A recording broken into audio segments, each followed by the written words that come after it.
سب سے پہلا سوال یہ ہے کہ علم ہے کیا؟ علم کام کیسے کرتا ہے؟ علم کے ذرائع کیا ہیں؟ علم کا سورس منبع علم کا کون سا ہے؟ اور علم بنتا کیسے ہے؟ ایک تو علم پیدا ہوتا ہے نا، ایک علم کو آپ کس وقت علم کو علم کہہ سکتے ہیں؟ علم کا منتہا کیا ہے؟ علم جتنے سوال پیدا ہو سکتے ہیں وہ ہمیں پیدا کرنی چاہیے علم کے بارے میں، کیونکہ علم ہی سارا کچھ ہے۔ اللہ تبارک و تعالیٰ یہ کائنات کا نظام اپنے علم سے چلا رہے ہیں۔ کن فیکون سے اللہ تبارک و تعالیٰ نے علم سے عمل کیا، یہ کائنات بنی۔ ہر چیز جو بھی پوری کائنات میں ہر جگہ علم عمل کار فرما ہے۔ سب سے امپارٹنٹ کسی چیز کی بیس ہی علم ہے۔ آپ کو یہ بھی علم ہے کہ اللہ تبارک و تعالیٰ نے قرآن میں فرمایا کہ انسان کا دنیا میں 3 چیزوں کا صرف امتحان ہے، علم، عمل اور عقل کا۔ جس نے ان کو پکیزہ کر لیا وہ جنت کے راستے پر چل نکلا، جس نے ان کو لودہ کر لیا وہ گمراہی اور جہنم کا راستہ ہے۔ تو لیکن یہ عوامی طریقہ علم کے پلیٹ فارم سے یہ سیاسی جمہوری پارٹی ہے، یہ مذہبی پارٹی نہیں ہے، نہ ہی سیکولر پارٹی ہے، خالص جمہوری پارٹی ہے۔ اور ہم ہر وہ ٹاپک، ہر وہ آپ کو بڑی جگہ پر لگے گا کہ یہ مذہبی جماعت ہے، لیکن یہ مذہبی جماعت نہیں۔ لیکن علم جو ہے وہ صرف مذہبی ایک سورس ہے، کیونکہ علم قرآن سے آتا ہے، اللہ تبارک و تعالیٰ کی معرفت سے آتا ہے۔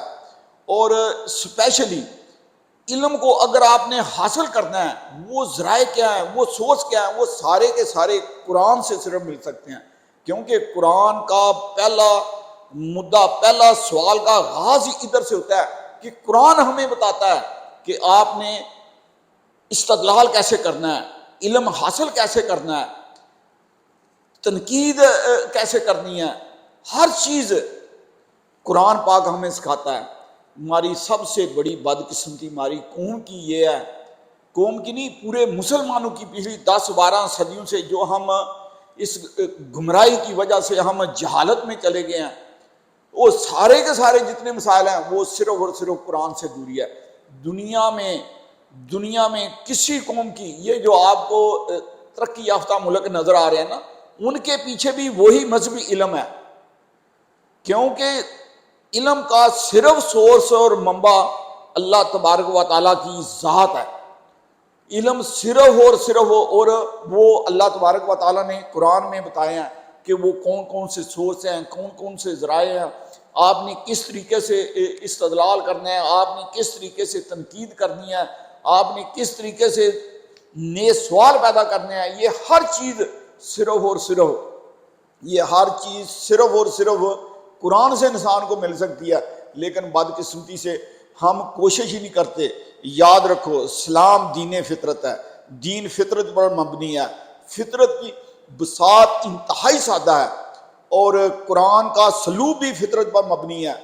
انسان کے جو افکار ہیں، انسان کی جو سوچ ہے، جس دن وہ انسان کا جو علم ہے، انسان کی جو سوچ ہے، یہ سارے کی ساری جب وہ اسی فطرت پر آ جائے گی نا، تو انشاءاللہ تعالی جب آپ قرآن کی تبلیغ کریں گے اس سوچ کے ساتھ، اس فطرت پر کریں گے، تو سننے والے پوری قوم، پوری دنیا، کوئی بھی سننے والا یہ سمجھے گا کہ یہ بات تو میرے پاس پہلے سے موجود ہے۔ ہماری صرف اور صرف بدقسمتی یہ ہے کہ ہمارے بڑے بڑے علماء اس بات کو نہیں سمجھتے۔ یاد رکھو، قرآن پاک کا ایک ایک لفظ فطرت ہے، قرآن پاک کا ایک ایک جملہ فطرت پر مبنی ہے، قرآن پاک کا سیاق و سباق فطرت پر مبنی ہے، قرآن پاک کی ایک ایک سورت فطرت پر مبنی ہے، اور قرآن پاک کا نظم جو ہے وہ اسی فطرت پر مبنی ہے۔ اگر آپ ان میں سے کسی ایک چیز کو بھی اگنور کرتے ہیں، خدا کی قسم اٹھا کر کہہ رہا ہوں، اس کو قرآن پاک قریب سے بھی نہیں گزرنے دیتا۔ اور بھی مسائل ہیں ہمارے جس وجہ سے ہمیں قرآن پاک سمجھ نہیں آتا۔ مثلا سب سے بڑی ریزن جو ہے، یہ جو ہمارے معاشرے میں فرقے بن گئے ہوئے ہیں، مسلک بن گئے ہوئے ہیں، شیعہ، سنی، دیوبندی، بریلوی، اہل حدیث، یہ سارے کے سارے فرقے، یہ جہالت کی سب سے بڑی نشانی ہے۔